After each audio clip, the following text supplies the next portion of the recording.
So there's a hurricane going on outside of my house. Well, I guess I'm getting the edges of it, but either way, it's a lot of wind and a lot of rain, right? And I'm over here sitting in my room, and I told myself the day before, I told myself earlier in the day, I'm like, when this storm comes, I am going to go on a run. Why? It has no benefit for me besides the running factor of it, but I just want to see what I am capable of doing. I want to know what it will feel like. When the time came for me to actually get ready to go on the run, I was fearful as shit. I was afraid. I'm just going to say it. I was afraid to go on that run because the winds were blowing. People were telling me, no, don't go outside. And the moment came. I was alone. No one is watching me. Even still right now, I'm alone. There is no one here. And I was over there. I was like, I have two choices, bro. I can either face the regret of not going out and doing it right now while I still can before it actually starts storming hard as hell, or I can get up, get this run in, face the wind, face my fears, and feel amazing afterwards. And you already know I made the second choice, bro. I didn't want to. I was afraid of going. I was afraid as I was running. The winds were blowing. I was running by two lakes, right? Each time I ran by one of the lakes, the wind was blowing against me and I had to lean against the wind and run so that I wouldn't fly into the lake. And on the second mile back towards my house, I realized something. Fear is made up of two factors. It's made up of two factors. The first factor is the fear of actually doing something. The fear of facing something. The fear of getting a challenge done. The fear of the outcome of something. Maybe you're afraid of going on that run. Maybe you're afraid of starting that business. Maybe you're afraid of doing your first ever sales pitch. Maybe you're afraid of going and talking to a female, or going up and talking in front of your classroom to present a project, to go and ask your parents for something. Maybe you're afraid of maybe you're either afraid of going and doing it, or you're afraid of the outcome. And really, what you're really afraid of is what the outcome is. That's all you're afraid of. You're afraid of doing it, and you're afraid of the outcome. And then the second factor of fear is the fear of not doing something. The fear of not getting up and facing that fear. Not getting up and facing that challenge. The fear of the regret that you might face later on, that because you didn't do it. Because of the fact that you didn't get up and actually get it done. You didn't get up and go on that run. I was afraid of going on that run, but then I realized, nah, man, I was really afraid of what could happen if I didn't go on that run. Deep down, that was my real fear. Of course, I was afraid of going on the run because of the wind and all the rain. But deep down, I was really afraid of, damn, like, I know I don't want to go on this run, but what is going to happen if I don't go on this run? If I don't go on this run, I'm going to face the regret of not doing it. And I'm afraid of that regret. If I don't go on this run, I have to face the fact that I was a little pussy and didn't get up and get the work done. If you don't get up and start that YouTube like you say you were going to start, you have to face the fear of regret. You're afraid of what could happen about the outcome. Or you're afraid of what could happen if you don't do it. You're afraid of what could happen if you don't get up and you don't start that. You don't start it. And it's just that simple switch that you can make. Instead of being afraid of doing something, you could be afraid of, damn, bro, like, if I don't do this, if I don't get up and do this first sales pitch because I'm too afraid, if I just walk out the door because I was too afraid to do this first presentation or this first sales pitch, what's going to happen to me in the future? I could have started this business now and faced all my fears now and worked on it now so that in the future I never have to worry about that fear again because I got it done and now I'm living comfortably. Or the second way could be Man, I'm just not gonna do it. I'm not gonna do it because I'm too afraid to do it. Oh, I'm too afraid to do it. Like, you're like this. I'm just too scared to do it. I'm just not gonna do it. I'm just gonna take the easy way out. I'm gonna do what everyone else does with their life. And then you have to face the regret of what you did later. What you did when you first could have done it. When you first could have taken the risk, you have to face the regret of you not taking that risk. And that's just what it is, bro. That's just what it is. Those are the two factors of fear. And another component that could go with that, with you being either fearful of something or fearless of something, is you're afraid of your discomfort. You're afraid of discomfort, bro. You can just say, it's all right, bro. Let's say you walk around with your headphones all the time because you need to listen to music. You just need to. You grew up listening to music. And then now I'm here to tell you that this music won't always be there. When you're in a battle, when people were at war, when the Spartans were at war, they did not listen to this. They did not listen to music. They had their own chance and they had their own just manpower. They hyped themselves up. They hyped each other up. They had sheer will. That's what hyped them up. That music won't always be there. So if I tell you to put that music down, to put your phone down, you're going to be like, oh, dang. Even if it's only for 2 to 3 hours a day, out of 24 hours, even if it's only for 2 out of 3, you will be afraid to put it down. And the reason why is because that's your nature, bro. You grew up with it. You grew up around that stuff. So by nature, if that's how you grew up, by nature, you're going to be like, oh, no, but like that's kind of hard. That's kind of hard. I don't know if like I'm willing to do that. I think I'm just not going to do it. And it's completely understandable because that's your nature. That's how you grew up. It's like telling a dog who sheds their fur 24/7 to stop shedding its fur.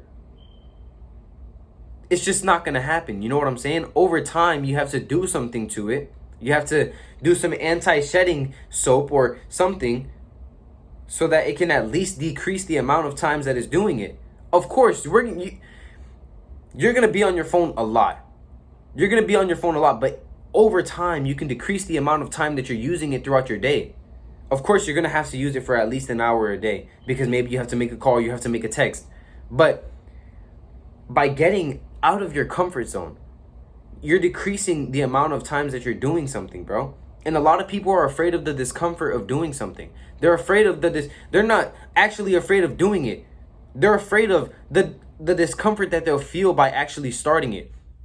You don't fear actually doing the presentation. You are afraid of how uncomfortable you'll feel doing the presentation. You don't fear reading the book in public. You fear the discomfort of reading the book in public. The discomfort of the thoughts that someone might be making fun of you.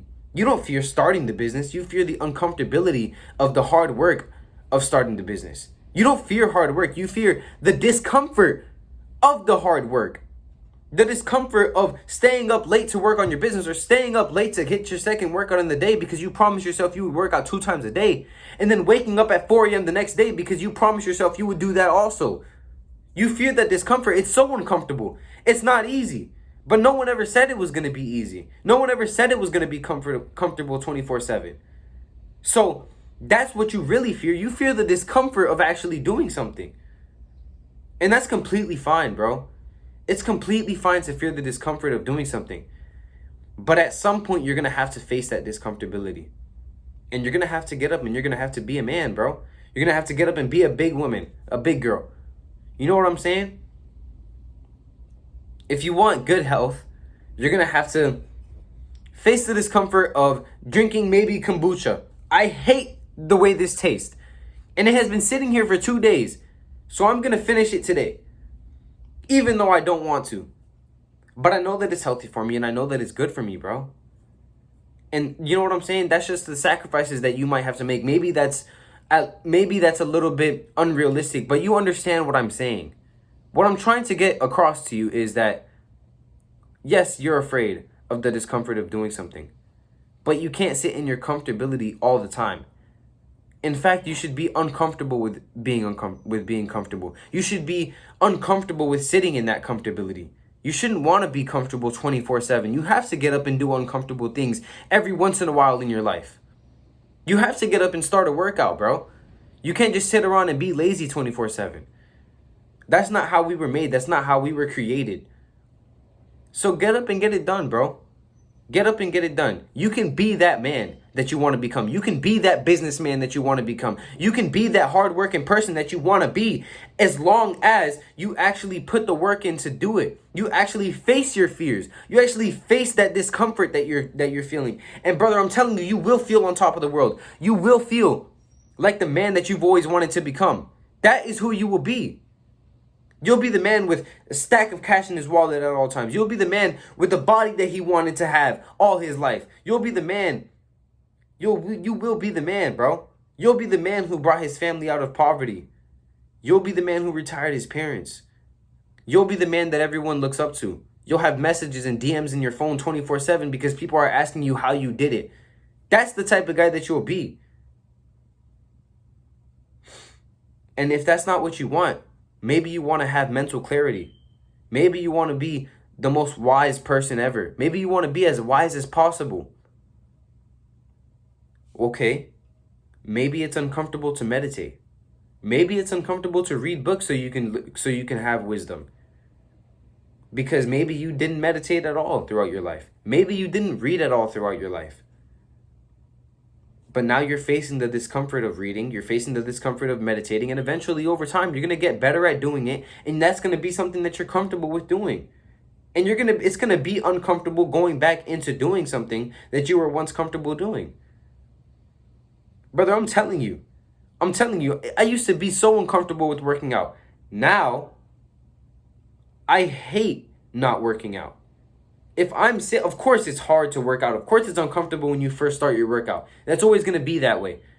But now, if I don't at least do some type of workout, some type of run or push-ups or something, get a good sweat in at least once a day, brother, my mind starts tripping. I feel like I'm the laziest person in the world.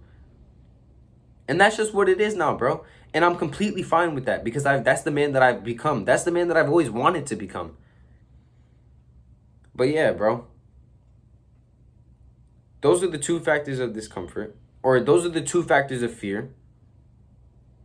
And then that's also what fear really is. It's discomfort. And another thing that fear is the literal definition of it, or the literal abbreviation is false evidence appearing real. False evidence appearing real. Bro, really what fear is, if you're sitting there, right? Let's say you're a boxer. Right? Let's say you're a boxer, right? And you're about to go out into your fight and you're so afraid of getting knocked out in front of everyone there. That is false evidence appearing real. It's false evidence appearing real because the image of that happening is playing over and over and over and over in your mind.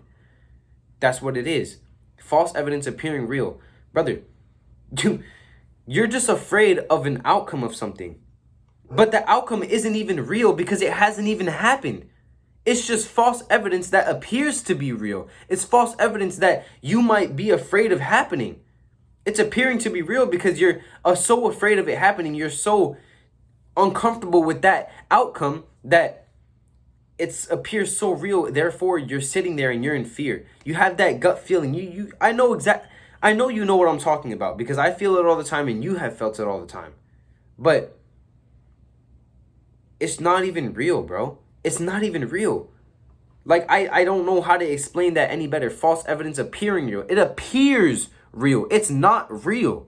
It's not real. So why not try? Why not get up and go into that boxing match and give it your all? Why not go and start that business and give it your all? Why not give everything to your self-improvement and become the best version of yourself? Why? Why? Because you're uncomfortable with doing it. You're afraid of what can actually happen. And that's false evidence appearing real, bro.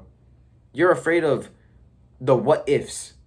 You're afraid of all the bad what ifs. What if it's too hard? What if it's uncomfortable? What if it's tiring? What if I die in the process? What if you know what I'm saying? Just all of these dumb things when you could be focusing on the good what ifs. Man, what if it does work out, man? Imagine how good I'll feel. What if What if I like overcome my biggest fears? What if I start something, fear that I won't achieve it, fear that I won't accomplish it, but then I keep on working as hard as I possibly can, and then one day I end up doing it. Man, that would feel amazing. What if I did do that? That would feel so amazing. And that's what you need to be focusing on, bro. You need to be focusing on the good what ifs, not all the bad what ifs. Because all the bad what ifs is a fear. It's false evidence appearing real. And that's the point I'm trying to get across to you, bro. Fear is not even a real thing. It's just discomfortability, bro. So face those fears, bro. Face them head on. Face all that false evidence appearing real. Because if you don't face it, you're just going to be in fear for the rest of your life. You're going to be in comfortability that you don't even want to be in. You don't want to be that lazy person. That's not who you really want to become. You wish that you could be the best looking person, the most fit person. You wish that you could be the healthiest person, the richest person alive. But you're just not willing to actually get up and do it. That's just what it is. It's too uncomfortable. You're just not willing. So, brother, put in the work, bro. And learn to be willing to do it. Do that one hard thing every single day, and eventually, bro, it's going to become easy. It's going to become your life. And you will be comfortable with that discomfortability. That false evidence appearing real will no longer play a factor in your life. So I end the video with the same thing that I say at the end of every single video. Stay strong today, boys.